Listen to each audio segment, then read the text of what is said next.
Hey, everybody. Guy Haberman and David Lombardi here with our 49ers offense preview for camp. We also have a defensive preview. And we're going to go position by position, group by group for David when the Niners vets report July 23rd. They'll throw pads on maybe the next week. And the way we're approaching this is just what are the big storylines? What are the big position battles? What are the things that when we go out there that we're watching for at the top of our list? And it's fun because this offensive side of the ball, this is where the 49ers were at the top of the league last season. And the question is, how can they take that extra step, go that extra mile to get a little bit better? Because ultimately they only scored, 19 points in regulation there against the Kansas City Chiefs.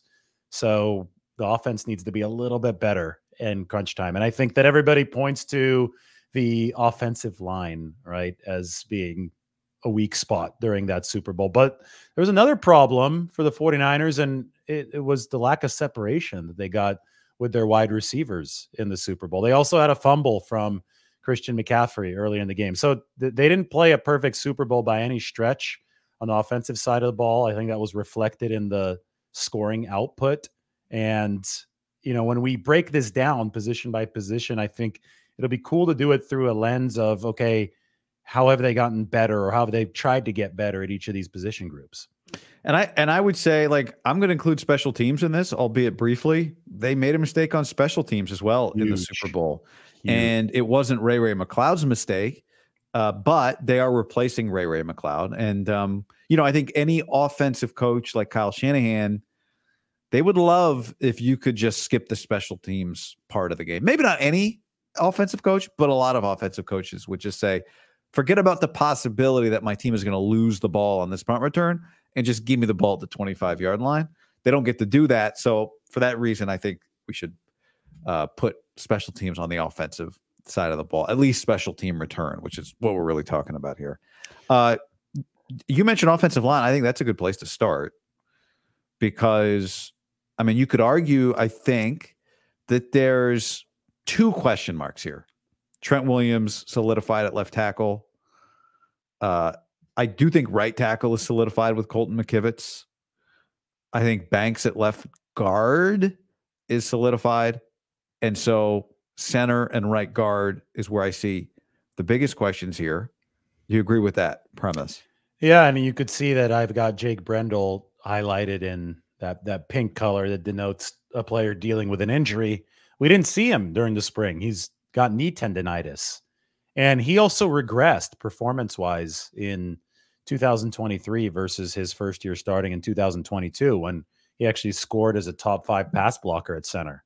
Wasn't the case his second year. And I think that the interior of the 49ers line was a particularly big problem in the Super Bowl. The fact that Brendel was dealing with knee tendonitis and might still be is an issue to keep an eye out for. And we could just kind of read the tea leaves of the offseason. The 49ers made a lot of interior offensive line moves. You know, essentially every single player that they picked up, every single rookie that they picked up has some center adaptability. Dominic Pooney, for example, the third-round draft pick who played tackle at Kansas but is a guy that probably can play all 5 spots. He played a lot of center at the Senior Bowl. He also filled in during Kansas's spring game there. Drake Nugent out of Michigan. He's all Big Ten center. Bryson Mays, Southern Mississippi. Very fast center, can move. And Jarrett Kingston, he's played tackle and he's played guard. But I also think anybody who you look at as a guard and they're looking at Kingston as an interior lineman, you might be able to flex to center as well. The veteran who they picked up last year, Ben Barch, has already been playing center for them over the course of the spring practices. So the 49ers are obviously gearing up to replenish at that all-important center position. And I think it works in conjunction with right guard, which is the spot that had maybe the most glaring offensive mistake in the Super Bowl when Spencer Burford didn't block Chris Jones. John Feliciano is probably the favorite to start at right guard, but he is a player with a lot of starting experience in his career at center as well. So he's also in the mix for that center position. I don't know exactly how they're going to make this work, shuffle this if Jake Brendel isn't healthy enough to play at the start of the season. We don't have a lot of information on that right now. So a lot of change could be possible for the 49ers. Well, and if it's knee tendonitis, which it is, just because Jake Brendel is available one day doesn't mean he's available a day 2 weeks later, right? So I think the Niners need to have an alternative, understanding that they'll probably need to use it, even if they reach a point where Jake Brendel is back and starting at center for them. And it feels like, in a weird way, and this is not comfortable, that Dominic Puni is kind of a linchpin for them, right? Can he solve their problem at right guard? Can he help solve their problem at center? He's a third-round pick. That means they value him, but that's a lot to put on a rookie offensive lineman, especially, well, in any offense. That's a lot to put on him. I think there's a lot of people who put a lot of hopes on Dominic Puni right now, hoping he can solve a few different, or one of a couple different problems for the 49ers. You're right in that he's in a tough spot where they're going to need some immediate production. And that doesn't mean he doesn't have to be a starter from day one, but you're going to need, in that first year, you're going to need more than 5 offensive linemen. You always do. If you want to win a Super Bowl in these long seasons, my magic number had always been 8, but I think that 7 might be acceptable. And that's 7 quality offensive linemen, because guys are going to get dinged up. You're going to have relievers, and you can't let the performance just fall off of a cliff when guys do get hurt. But it was obvious that they needed to improve the offensive line this offseason. It was less obvious how they should do so because they didn't pick until late in the first round. The plus tackles were all off the board by the time that the 49ers did pick. So they obviously went Ricky Pearsall in that first round. Now, that's a whole separate argument. I do think if you have better separators at the receiver position, you make your offensive line look better. That's obviously the 49ers philosophy. So, somebody like Pearsall, and just improving your weapons in general, and making sure your quarterback, like Brock Purdy, stays healthy and stays as quick as fast of a processor as he is, right, that's going to help your offensive line. So that all works hand in hand.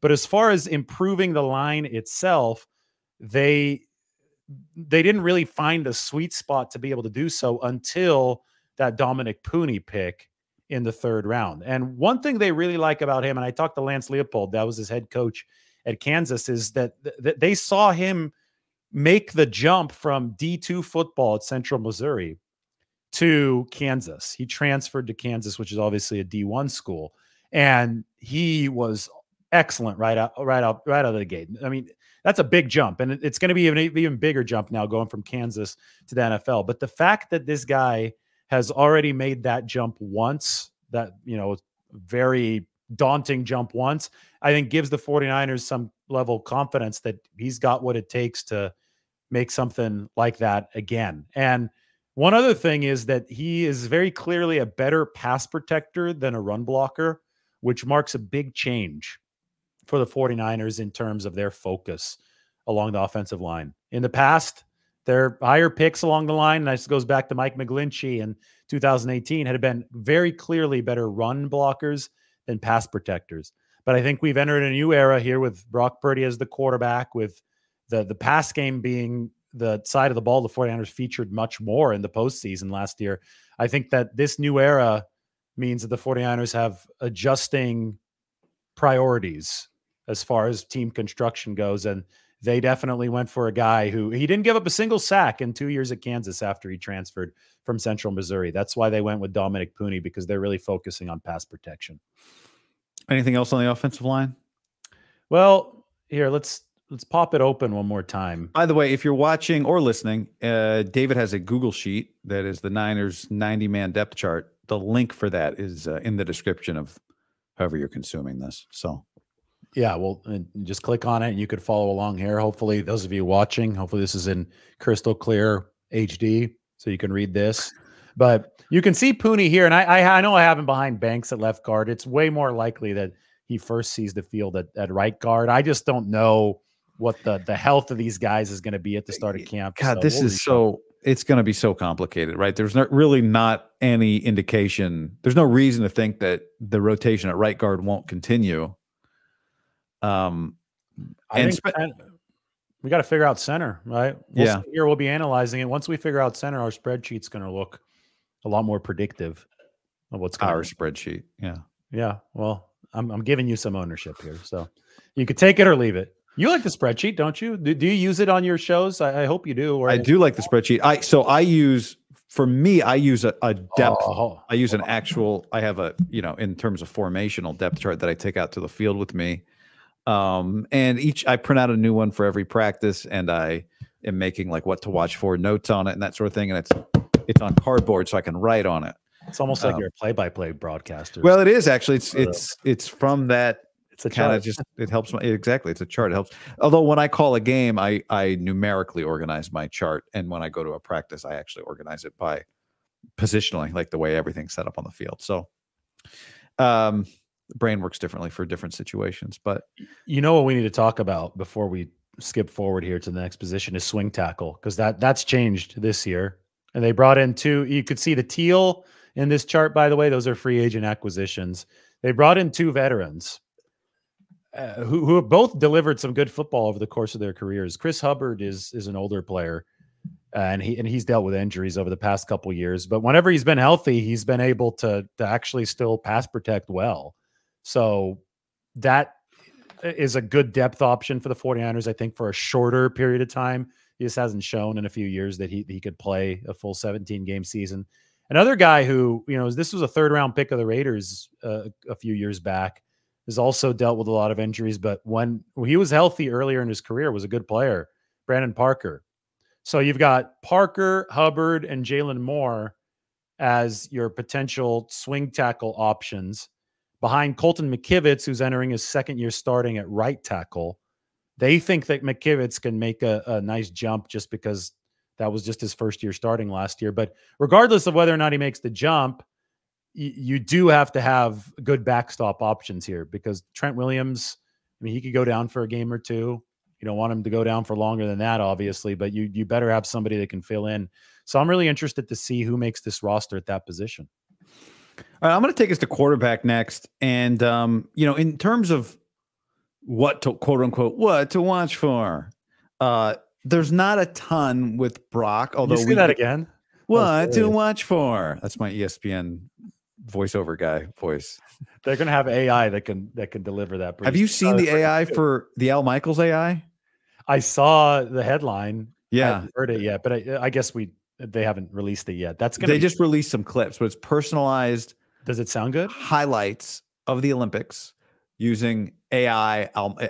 Al Michaels' real voice is what fed the engine, but then they recreate Al's making, doing highlight recaps. It sounds like Al.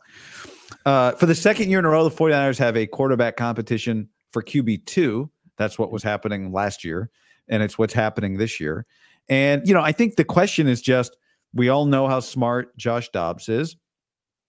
Do the 40 days between minicamp and the open of training camp give him enough time to catch up offensively with the guy he's competing with for the backup quarterback job, Brandon Allen, right? Brandon Allen has so much experience in this offense, was with the Niners last year, was with Zach Taylor and the Bengals, was with Sean McVay and the Rams. So does that give him enough time? And then the other thing I would say, even though I don't think we're going to see Brock Purdy part 2, because of Brock Purdy, we should probably never just ignore the fourth quarterback if he's a rookie on this team, and they do have Tanner Mordecai. So, the QB2 battle. We can talk about some Brock stuff if you want, although this is probably a little more nitty gritty stuff than some big picture Brock questions. But that's the headline at quarterback, I would say. Although the real headline is Brock and Ricky Pearsall, Brock in the offensive line. Brock, does he have more responsibility? Is Brock working protections? That sort of thing. Is Brock going to run a little bit more? I think it's a very, very legitimate question, because Brock himself is pushing for some more read option stuff. Now, I'm of the school of thought everybody hears that and they freak out and they say, "Oh no, he can't. We can't expose him to more injuries." I don't think that it's necessarily something that you have to expose your quarterback to more injuries to get the benefit of a rushing threat, if that makes sense.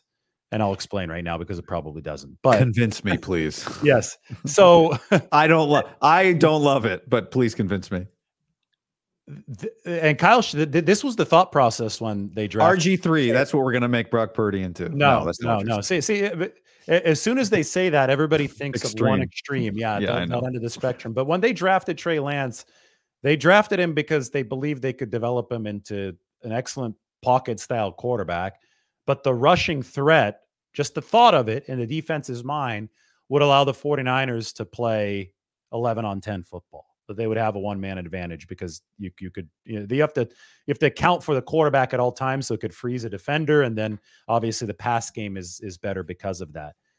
If you look at this quarterback roster for the 49ers, it's fascinating to me that Dobbs is a guy who can really move, and if you watch Tanner Mordecai's tape he played at multiple spots in college, but I've watched a lot of the Wisconsin tape.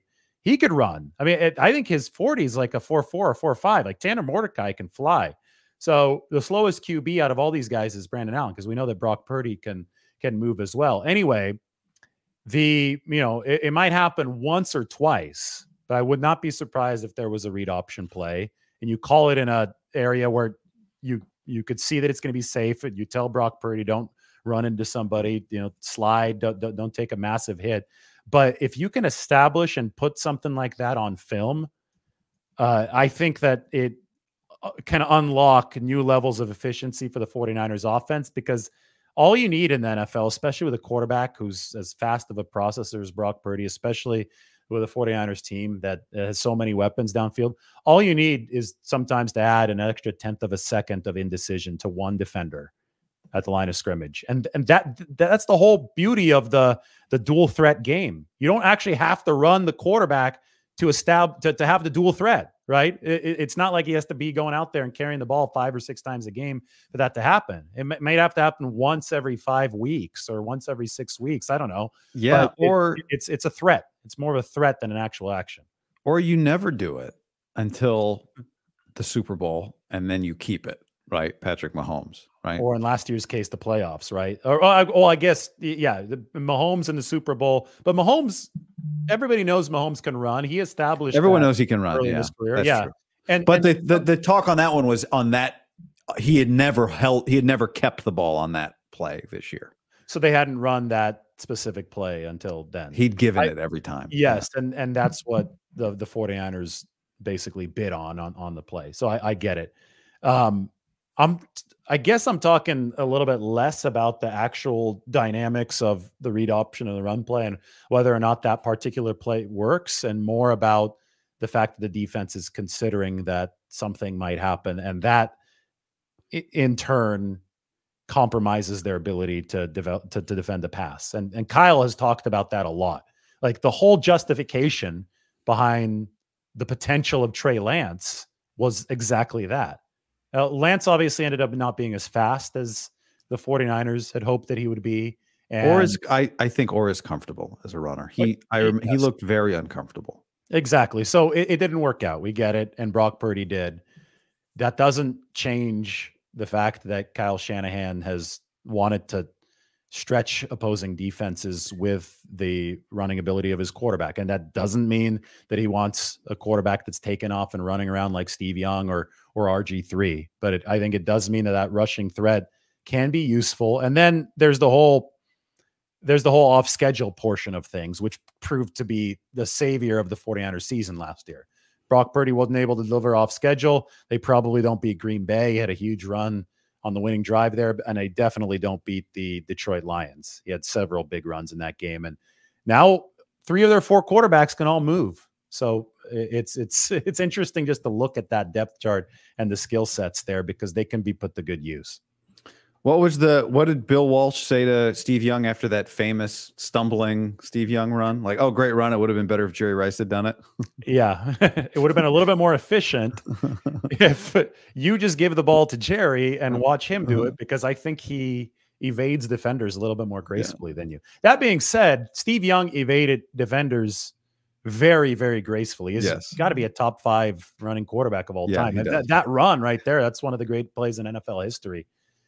Steve had the best quote about that on the 30th anniversary. I was able to write about it, and we talked about it. And Oh, it was awesome. I'll have to pop it up Oh, that's on the cool. show later. He said it was like water running downhill, flowing downhill. Yeah, that's cool. Yeah. Yeah. It was I think you made a good point. I just want to say something real quickly in reaction to this idea of having just a mobile quarterback kind of in the back of the Shanahan mind. I thought it was interesting, kind of eye-opening, telling. There was one other quarterback drafted in the 7th round before pick 262, and it was Mike McDaniel's first draft in Miami. And as we know, Mike McDaniel's is, the run. He adopted the run game is how he attached really his value to Kyle Shanahan, and he drafted a really mobile quarterback named Skylar Thompson from Kansas State, who had, I think, 2 seasons in which he ran the ball over 100 times. That was the guy that got drafted ahead of Brock Purdy. And I thought, in hindsight, like it was just an interesting thought, Now maybe he thought other things about him, but maybe it was a little bit telling. Who knows? If Skylar Thompson was available, would the Niners have drafted him over Brock Purdy? I don't know. They seem to like Brock, and the Brian Griese connection is pretty significant, right? Brian really liked Brock Purdy, but another facet that this mobility at quarterback can help is inside runs. Again, the threat of the keeper, just the very threat of the keeper, creates indecision and some space on the inside. And Christian McCaffrey's weakest splits last year as a runner. He was awesome running the outside zone to the left. Trent Williams is out there. He was good running outside to the right, but the lowest yard per carry totals, under 4 yards per carry, was on inside zone runs. So, and then I just play some good interior linemen this year, as you always do, I guess. Yeah, exactly. And also interior linemen are becoming more and more, and we see this with somebody like Javon Hargrave, more and more pass rush oriented. So there are potential weaknesses to exploit in the interior run game, but you do have to scheme it up, and you do have to you can't let the linebackers and the safeties all crash in on it. So that I think it all ties together. And I again, you brought up a great example with Skylar Thompson. We're looking at Tanner Mordecai. You look at Brock Purdy's quickness. You look at Josh Dobbs. All these guys have something in common. All these guys are at least a threat, and that's a threat to move, and that's a threat that can space a defense. Can I tell you something? Yeah, you can. I'm not convinced. I don't like it. You don't have to like it. It terrifies me. I don't think it's a good idea. I don't think it's worth it. But I get it. I'm sure you approved, though, when you saw Brock Purdy escape and deliver, what was that, the 3rd down against Detroit that set the 49ers up to win that game. Yeah. So you see the ability there. Totally. And it's everything in the NFL is a balancing act, man. If you can promise me he'll get down, well, I'll feel a little bit better about it. Yes, and you know what the most dangerous play for his quarterback is, and this has already happened to Brock Purdy. He's already been hurt on this play. Is sitting back in the pocket like a sitting duck, and having your elbow snapped. That's true. Although, yeah, I was gonna say I've argued for years with Ryan Leaf, because I've known Ryan for a long time now. Mm-hmm. He's always been adamant that it's more dangerous to slide as a quarterback than it is to dive. He thinks the guys still kind of pop you, and you're just so exposed. Now, there's different kinds of dives, and he could be here to defend that case. I've argued the opposite. I'm like, no, it's crazy. You're protected as a slider. But in theory, unless you're playing like Vontae's perfect. Yeah. Then protection is a very relative term.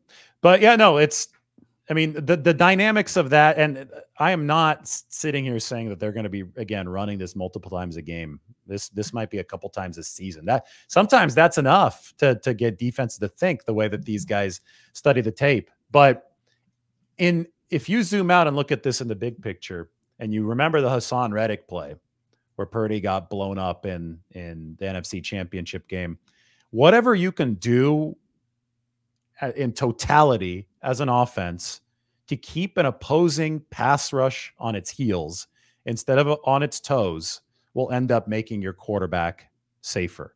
So you want to take the steam out of an opposing pass rush. And usually in the most simple form of football, that involves a good run game. That involves keeping a defense thinking about multiple different things so they can't just pin their ears back and try to kill your quarterback. So in a roundabout way, but I think in a way that logically makes sense. Having as many threats, including one coming from your quarterback to run, can actually keep him safer because he's not going to be that sitting duck in the pocket, dropping back 32 times with edge rushers hell bent on killing him. That's okay. I don't hate that logic. I think that's how Kyle thinks based on talking with him over the years. Like he's never said it in like one piece like I just did. But yeah. That's gathering thoughts from him over the years. Well, I mean, I do think there's probably a part of him that would prefer if his quarterback runs it's on Kyle's terms, right? It's like part of the design of the play versus the beauty of Brock. Kyle wants to have a video game controller. Kyle wants to have a video game controller and he wants it to be Madden. But it doesn't work that way. And I think part of the question with Brock as time goes on and maybe he gets more responsibility, the thing you don't want if you're Kyle, it felt like Garoppolo got. And I think the narrative on Jimmy sometimes we can get a little too, like somebody said to me the other day, like they made the Super Bowl to spite him. Like, no, that's not what happened. But also it did feel like by the end, some of the freedom that he played with, and maybe it was related to his injury too, right? He had a significant He became injury. less mobile. He became less mobile. And so moving around. That's true. That's true. Yeah. That's true. If you're less mobile, you're less of an ad-libber. But what you don't want is to harness Brock too much, right? You don't want to do that. So he's got something in him that his teammates love that helps your team. And because you don't get to have a controller, you need the quarterback that can go make a few plays for you, So anyway, should we go to another position? We should. Yeah. Well, I mean, we could do a whole show on this, and I'm sure we could. will. We do hundreds of shows on this. It's going to be awesome when the season starts and we could start tracking exactly how they're using him. And we'll be able to actually stop theorizing and start talking about actual plays and stuff. But I would look out for it. I'm just, that's my take on it. Just look out for it because we've seen the physical ability and we've seen some clues from Kyle Shanahan. Which position do you want to do next? Well, I want to talk about one of the big questions at running back is I've got a few when it comes to running back. One, the preseason games are going to be huge because Cody Schrader and Isaac Guerrero, they're going to have to put their pads on, and we're going to have to find out if they can be trusted to protect, because that will be the key, right? Can you get on the field? Can you spell McCaffrey? Well, it's great to have somebody out there taking a few carries away from Christian McCaffrey, as long as it's not obvious that it's a run play when Christian McCaffrey's off the field, because Christian is the most trusted pass blocker. And then another part of that is, does that make Elijah Mitchell expendable in any way? And then I think I would add this, David. The third part is, what happens if you like all your running backs? Can you get them to practice squad? Or does somebody look too good in the regular season and they look around and go, in the preseason, and they go, I'd rather be on somebody else's team because I'm fourth on this depth chart here, even though I had a good camp and even though I had a good preseason, and I'm just not going to get on the field, and I'm on practice squad, and there's no way off a practice squad for me here. So I think there's a lot of intrigue at running back behind Christian McCaffrey. Yeah, they're potentially very deep here, but that's key word is potentially, because we have to see how Guerrero and Schrader show up. I saw some really positive things from Schrader to begin in OTAs. It seems like he has that gamer type of vision. He and Guerrero basically have opposite profiles, and that Guerrero is a superstar athlete. I mean, a lot of the measurables compared well to somebody like Saquon Barkley's, but he started, I think, 1 or maybe 2 games in college. I think maybe only 1 throughout his entire college. I think it was career. 1, yeah. Yeah, so not a whole lot of it. And it might have been the bowl game. It might have been his last game or something like that. I could be wrong about that. Yeah, so basically you've got a guy that you see the profile and you're like, wow, moldable clay, great. Cody Schrader, you see the athletic profile and it might scare you because it's terrible. I mean, he didn't get drafted. Yeah, like a 4.7 40, maybe 4.6, but it wasn't fast. None of the metrics were good for Cody Schrader. But for the SEC's leading rusher. Yeah, but he was arguably the best running back in the SEC. So I see a little Trey Lance and Brock Purdy in here, right? I mean, in Lance, you had a guy. The thing with Lance, that came in the COVID year, so they didn't have the measurables that they would have had in any other year. But they thought that he would have dominated some of these measurables. They probably didn't look at the FCS tape the right way, and competition is worse there. But in theory, Lance, awesome measurables, not a lot of experience, moldable clay. 49ers said, okay, let's take a chance on him. Brock Purdy did not have great measurables except for the 10-yard split. Everything else was like very average to below average, except he has great acceleration out of nowhere. Nobody's been able to put their finger on how that's possible. It's probably because he has really good reaction time, so he's able to get that first step out there really quick. But anyway, with Schrader, just like with Purdy, measurable's not good, but multi-year starter at the highest level of college football, and he can play the position well. Every time Adam Peters talked about Brock Purdy, he would say, yeah, this guy just plays the position well. That was the thing, is plays the position well. I don't know how many times I heard that from him, but I could feel I could apply that to somebody like Cody Schrader. And I think that he looked comfortable in OTAs. Now, that doesn't mean much, but if you add that onto the resume that he already showed in college in the SEC with Missouri, I think you have something cooking here with Cody Schrader. Now with Guerendo, a lot of people probably scared now that I compared him to Trey Lance, because that obviously didn't work out for the 49ers, but there's another layer here. It's obviously a different position. Guerendo was a wide receiver first, recruited as a wideout, switched to running back. We talk about the special teams rules and the new return rules and how you're going to want big players who can also move. You're going to want like hybrids of positions, right? Guerendo's over 220 pounds and he runs a 4.3. So I think he might be perfect on one of those kick return or kick coverage units with the new rules. And the fact that he was a fairly recent convert from receiver to running back and hadn't played all that much, I think there's still a lot of tread on the tires and a lot of meat on the bone here for them to develop. So two different types of players, but they may have two very specific and differentiated roles for both of these guys. Yeah, maybe they add up to sort of McCaffrey. You're right. I mean, without pads on, running back minicamp is almost irrelevant. But I thought Schrader looked a lot more comfortable in terms of just seeing it and hitting it than Guerendo did. But Guerendo made some really athletic catches in the flat, back hip, turn up field, that sort of thing. The counterpoint on Guerendo as a returner would be, are these plays going to end up being more running back type plays? And does he have the vision on what'll be a really crowded field, right? In theory, 53 yards of field and basically 20 people lined up face to face, all within a 5 to 10 yard stretch of 53 yards wide. So is kind of that running back skill of seeing the hole, hitting the hole, going to be necessary? But that's an interesting thought on him as a returner. And then this feeds into, and I think I always lean, not always, but in a situation like this with Elijah Mitchell, if you're saying, hey guys, Elijah Mitchell's going to maybe he's going to be a trade piece is not the right word because you're getting a 5th round pick for him, but maybe he's going to be available, expendable. Because these two rookies, maybe one of them pops, I tend to say, no, he's not. He's just, I think the likelihood that he becomes more valuable to them in a trade than to them as a player on their team is low. Unless Guerendo and Schrader are both really good and they don't feel like they can get one of them onto the practice squad. I think that you probably wouldn't see movement here until closer to the trade deadline. Because look at what happened with Jeff Wilson. That was after Christian McCaffrey came in, and then they said, "Yep, now we have our glut Good here point. At the position." But it's really tough to evaluate running backs in camp, because especially the way that 49ers running backs play, they break tackles. They almost every year they lead the league in yards after contact per attempt.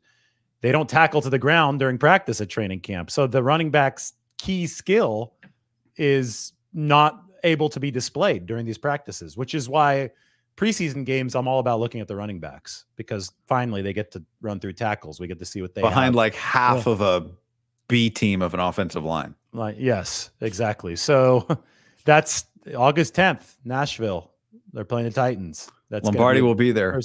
I will. Yeah. Not my home game. I'll have to fly to the home game, but because I'll already be. You'll be in San Francisco. Yeah, I'll be based in San Francisco at that point. But Margot will still be here, so she's happy about it. Another 2 United legs from Lombardi.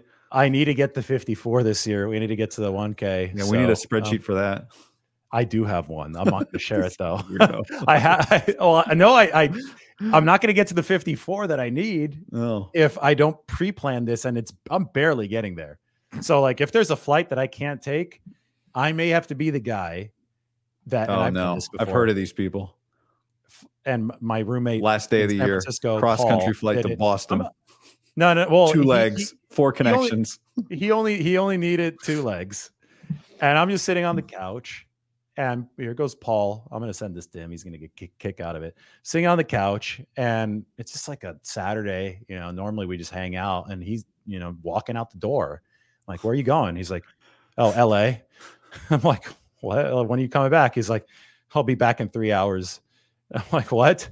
And he flies down to LA, lands, walks across the terminal, gets on the plane back to San Francisco. He's like, yeah, I needed to keep my 1K status.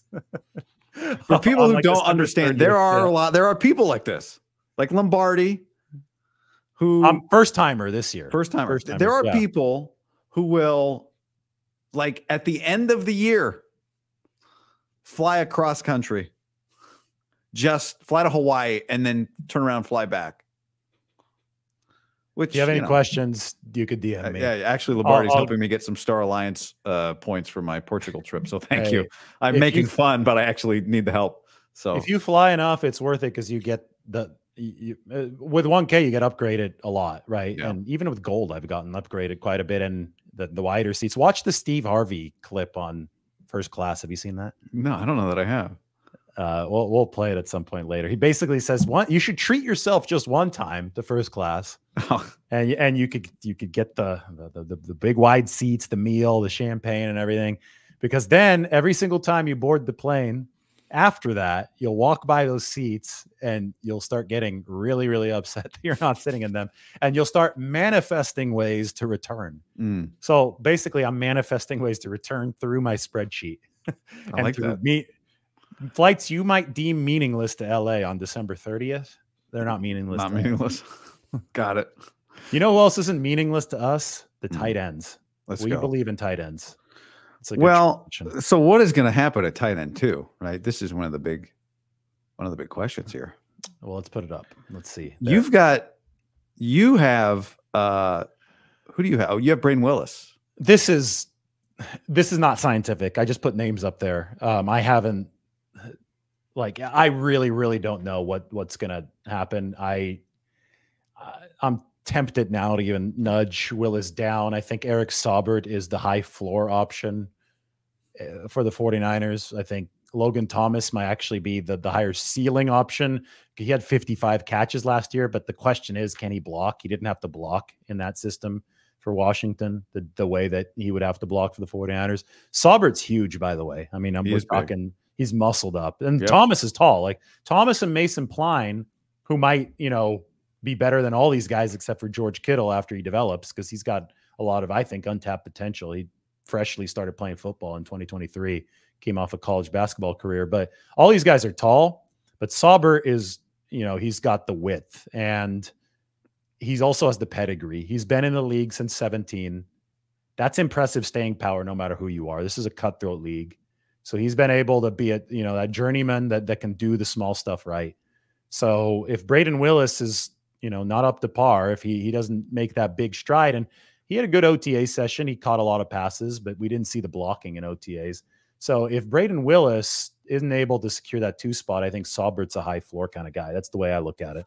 It's an athletic group, I would add, right? I mean, when you think about, I think you just in the back of your mind have to keep special teams in mind. Willis is athletic. Thomas is athletic. Saubert is athletic. Mason Pline, I think, is really like watching Mason Pline move. I've said this many times, but I'll repeat it because we'll talk about it in camp, especially once the pads come on. It'll be interesting to see. Does Mason Pline still have the freedom of movement once everyone's, in a preseason game, once you're getting hit and bumped and pushed and pulled? Does he display the same freedom of movement that he showed in minicamp? Because he's got, I don't want to oversell it because it's just minicamp, but all the stuff that people said about him coming out of Furman in terms of his athleticism that showed up on tape at Furman too, it looked like it translated to the field at minicamp. He can turn a corner. He can accelerate. He can bend. He's big. I like that he got lit up at Furman, obviously early in his football career, because it hasn't been a long career, and he still caught the ball. Well, I've told you, I think, what his college coach, Clay Hendricks, said, right? Which is that And you can watch that interview on my channel, which is the scouts would ask him, do you see the basketball come out in him? And I'd tell him, no, you don't. Is he soft is the question. And he said that's no. very thinly coated. Very thinly veiled. And just taking a shot at basketball guys too. Yeah. Like, well, there's that big debate now. I don't know who started it, but some NBA guys saying, yeah, if I was in the NFL, I'd, might have been, was it Austin Rivers maybe? Yeah. I think it was somebody like that. But it's not, and the justification from the basketball side is always like, oh, look at our height, look at our athleticism.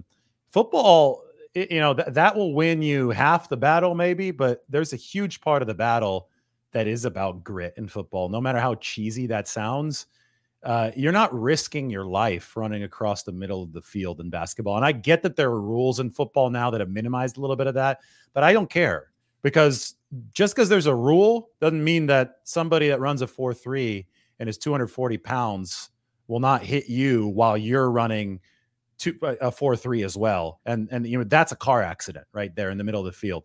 That kind of stuff doesn't happen in basketball, right? It happens in football. And to be able to perform in that set of circumstances takes a different level of crazy. Who would you say, maybe you'll answer this the way I hope you do and help my point, in the last 10 years is the most physical NFL style high level NBA player?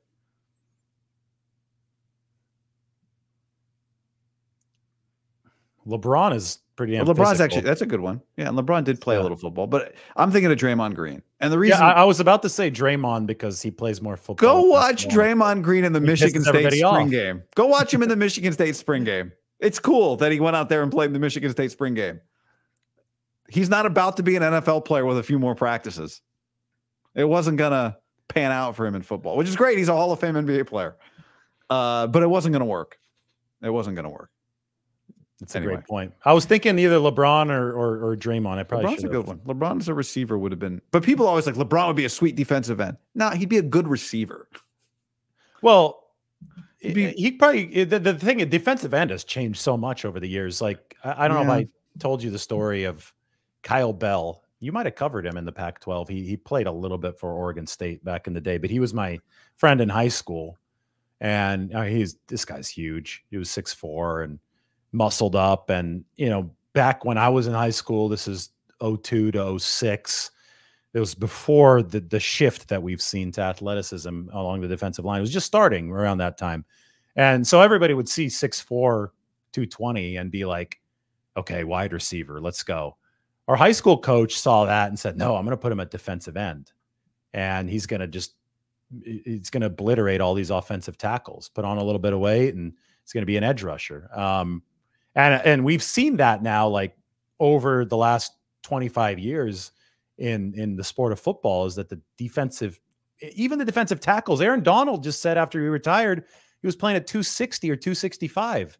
Imagine telling that to somebody back in 1999, that the best defensive player in the league is a tackle playing at 260 pounds. Right.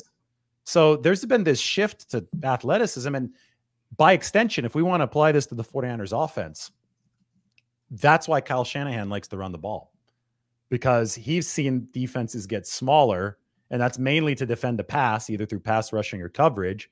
So he says, I want to zag when the league is zigging. So I want to emphasize the run game. And that we might see a reversion now to more size, because it's going to be a chess match, go back and forth. But I do think that, some of these more receiver body types like LeBron, we talk about him as a receiver tight end. I think he could have, if he trained for only football, I think that there would be some coaches that would say, hey, I'm going to put him on the edge, see what happens here. Could be hard to block, that's for sure. It would be. All right, receivers. So this is another group that is, I obviously the top end of this, and that's assuming everything goes according to plan with Brandon Aiyuk, and you got Deebo Samuel and Juwan Jennings, and add Pearsall into the mix. The top end of this is really talented. I've seen the 49ers in receiver rankings around the league. I never put too much stock in these things, but it does seem that they're a consensus number one if they have all of these guys available on the roster. Just how deep they are is going to depend on somebody like Jacob Cowing, the pick out of Arizona. It's going to depend on, some of these, does Ronnie Bell take the next step and does he force his way onto this roster? Or is Chris Conley, who, by the way, was an awesome gunner in the Super Bowl, and he made some big catches down the stretch on offense for the 49ers. Is he going to secure a roster spot? Or do they yo-yo Chris Conley between the 53 and the practice squad, kind of like they did last year? Where does Trent Taylor fall into things? I see Trent as a practice squad player who gives the 49ers a higher floor at punt returner, where you want a high floor so you don't screw things up. So it's an intriguing room to me because they are very, very strong on the top end. There's no way to deny that. But exactly how strong they are at spots 5, 6, 7, and 8, that to me is what's going to be determined at camp. Well, Jacob Cowing's at the top of the list because we really didn't get to see him in minicamp. Hold on. I shouldn't say it at the top of the list. At the top of the list is Ricky Pearsall with pads. Does Ricky Pearsall get open in NFL practice and NFL games? Press man, yeah. Against press man. So that's number one. Jacob Cowing, we just didn't really get to see much of in minicamp. And it may be that we don't see much of him at all this year. That's possible. And that he's the receiver that kind of redshirts this season. That'd be fine. Kyle Shanahan said it the night they drafted Ricky Pearsall. Sometimes you're making decisions now for the future. And maybe that's what ultimately has happened at wide receiver. But Cowing does have a unique skill. He's really fast. Danny Gray was supposed to be the fast guy. And I thought, for the most part, Danny had a good minicamp. But, again, no pads. And then the other thing, to go back to special teams, kind of runs through all of this stuff. Is Ricky Pearsall able to do that? If he's your fourth receiver, then you feel okay about putting him on kickoff return. But is he comfortable with it? They didn't do a lot of it in camp, but there was one where he struggled to pick the ball up. There's going to be a lot of teams kicking the ball on the ground in this new kickoff rule, I think. I think it's going to be a little bit of a fly. I think it's going to be cool. I'm excited about it. I think a little fly in the ointment of this new kickoff rule is teams are going to kick the ball like line drives on the ground. It's going to make it a little less exciting than you'd like it to be. I've mentioned this, but the XFL had a rule. One of the rules the NFL did not adopt for the new kickoff rule was in the XFL, you had to wait 3 seconds if the ball was on the ground before only the returner could move. And he had a 3-second window to go pick the ball up before everybody else could move. The NFL did not enact that part of the rule, meaning if you kick it, if you kind of squib it, right, kick a line drive over the head of the coverage teams and then have it bounce to the returner, they can start moving immediately. And it gives them a little bit of a jump start on the returner. So being able to pick the ball up in a panic situation is going to be a big part of this job. And that's where maybe Trent Taylor comes into play. So there's not many spots open, but it's probably one. That's fascinating to me. I never thought of him as a potential kick return candidate, but you've studied these rules. I will say more than I have. So that's another angle to look at this. To me, punt return and the 49ers, I mean, they learned again the hard way in the Super Bowl. That's a play that can have disastrous results if you screw something up. And I know that was horrific luck when it hit off of Darrell Luter Jr.'s leg, but you also had the championship game against the New York Giants with Kyle Williams about 10 years back. Punt return in the league right now is a position where you have to have a high floor because the ceiling has been so limited by how good these coverage teams are. Talk about Chris Conley and the punt downing that he was doing as a gunner. That was great work. But there was a season, 2 seasons ago, it took like almost all of the regular season for the NFL to see its first punt return touchdown of the year. And it's just because the punters are so good. The directional kicking is precise. These special teams coordinators are like mad scientists charting out exactly where the coverage guys have to be to make sure that there's absolutely no return room. And in general, the coverage game is ahead of the return game on punts. So since the ceiling has been constrained, you better not have a guy that's muffing punts because then you're only losing value on punt returns. The whole adage, or it's not an adage, it's kind of people use it to, make fun of players like Trent Taylor. They're like, oh yeah, he's good for a fair catch. It's like that's a plus in today's NFL. When you look at the analytics, that's an absolute plus. Trent Taylor didn't muff a single punt with the 49ers in his first stretch. I think he has 2 muffed punts over his whole career, and both of them came in a rain game.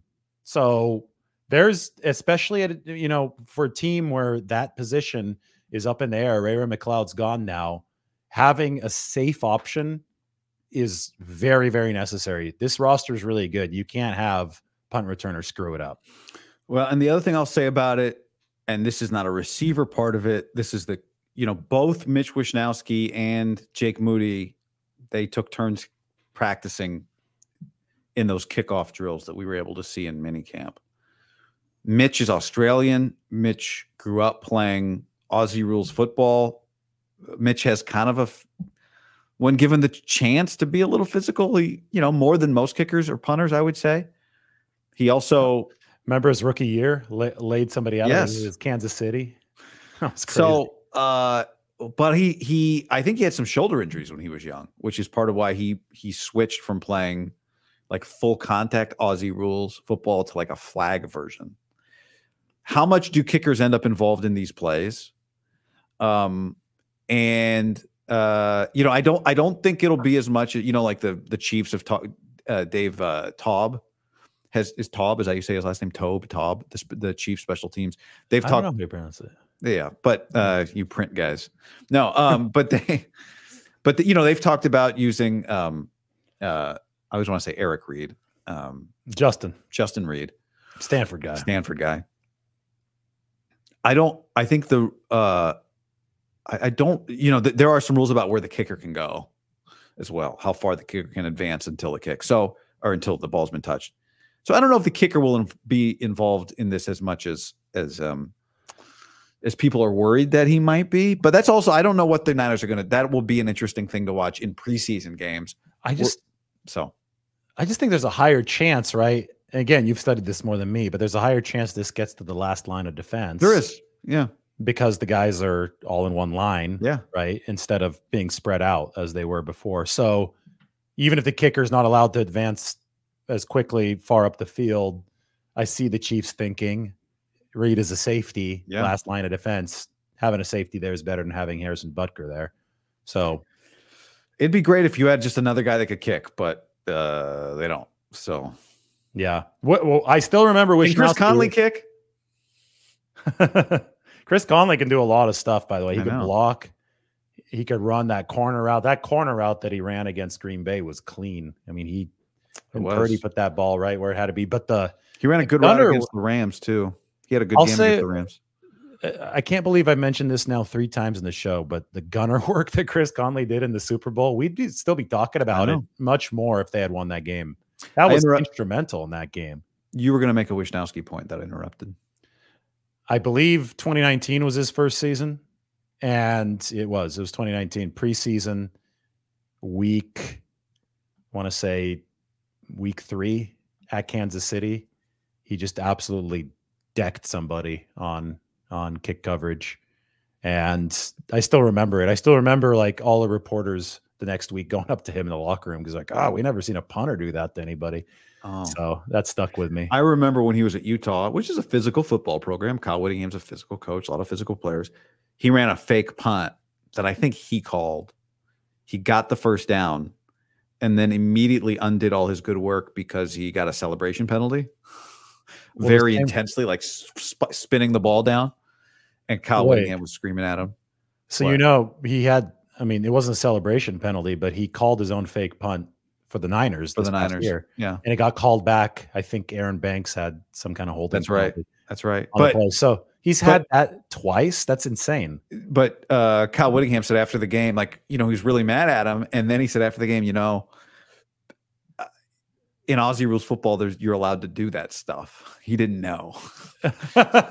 You think about it, like the kickers spend all their time just doing their own thing. No one probably ever tells them, hey guys, no spinning the football anymore. Yeah, they see some of this highlight stuff and they figure, okay, I made the big play, and he's got a competitive streak to him is the point, which maybe you would say everybody in the NFL has a competitive streak. But anyway. Yeah. Have we covered all the positions? Well, not use check. Fullback. Well, I'm opening the floor to you right now. I'm a big Kyle Juszczyk guy. Let's not pretend that I'm not, but I think you like talking about Kyle Juszczyk. You have your evergreen Kyle Juszczyk point. I do. You made it a couple weeks ago. So. Yeah, I make it a lot. And I just think he's harder to replace than people think. And I don't know, maybe it's not than people think. I just think it's very difficult to replace him. He does so many things well. He catches the ball athletically. You don't have to hit him in stride with a perfect throw in order to take advantage of that play that you spent all week scheming up to get him open. He knows the offense very well. He directs traffic. If you've got him back there with a rookie running back, or if Ricky Pearsall's in the wrong spot, he's a second set of eyes for Brock Purdy. We saw him do it with Jimmy Garoppolo. He's a very good blocker.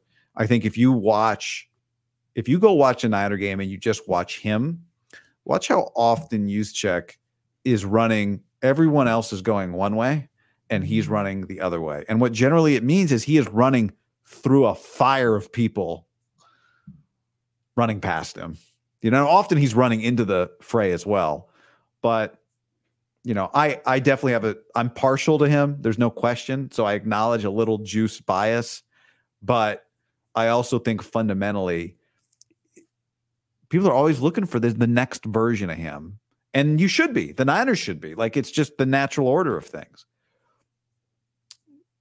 But this ain't the year. And that's a testament to just how much of a professional he is to be. I mean, he's getting older every single year, but there has been no decline. 49ers keep on bringing him back. I mentioned when we did talk about him the last time that he took the pay cut, and I'm not so sure that he had to. I think that if he wanted to play hardball with the 49ers, they might have been stuck in a tough spot there, but he voluntarily did take that pay cut, and that's another team move from Kyle Juszczyk. He also had the highest depth of target, average depth of target of any running back, anybody coming out of the backfield in the NFL last year. And then he retweeted me. I put that up there, and he retweeted me today, and he said deep threat with he flexed, flexing. He's caught deep passes for the 49ers. So you can't say that he's not a deep threat. He's just got to get that, that when they give him that ball, there's always like, oh, 1st and goal on the 1. Let's try juice first. And it's failed a couple of times, and you can tell he really wants it when it happens. So what they need to do is he needs to line up and run a quarterback sneak. And I agree. Then, instead of the fullback dive. That actually is a thing to, like the Niners were very good at quarterback sneaks with Jimmy. Brock got hurt on one last year against Minnesota. So, and that is actually a thing to watch this year. Is what do they do in those spots? You want your quarterback to be able to do it, right? Well, Brock, right after the injury, Brock was playing again, but Juszczyk ran the sneak. It happened at least once, maybe twice. Which is fine. Cincinnati, yeah. But it's not. The quarterback takes a million snaps in the offseason, practices it over and over. Of course. The fullback doesn't, right? But Brock did come back and run. I thought that his track record was close to perfect on the sneak down the stretch once they deemed that he is okay to be running these again. They didn't want to put him right back in that spot right after he was concussed against the Vikings. So, I mean, I think that was one thing that Brock really learned from Garoppolo, and Garoppolo probably learned from Brady, right? That was passed down was the efficiency of the quarterback sneak. It's not easy. We've seen guys just run into a brick wall, even if it's blocked well, because you just have to know how to contort your body, and you have to know how to you have to take the snap cleanly, which is not easy in a big scrum. Mitch Wishnowsky might be good at that. Speaking of scrums, I don't know. I don't know a lot about Australia. I couldn't actually tell you the difference between Aussie rules football and rugby, but sure. Sure. If there's a scrum in there, then there's a scrum. But I just think that's the kind of thing that Mitch Wishnowsky would be really good at, just like knowing him and knowing his attitude. Yeah. A punter who's one of the lay people out would probably be good at a quarterback sneak. So, but anyway, that's not something they're going to do. Don't worry. They're not going to run Mitch Wishnowsky. When we started this show talking about them running Brock Purdy, people probably think you think I'm crazy at this point. I've advocated for that and for Mitch Wishnowsky taking quarterback sneaks. That's just about where we are with this. But that also, I think, wraps it up, right? Yeah, we won't see any sneaks in camp from Brock Purdy in the preseason, so that does wrap it up. All right, that's this. Good job, everybody. Everybody involved. Thanks for being here. And David, good to see you. Until next time.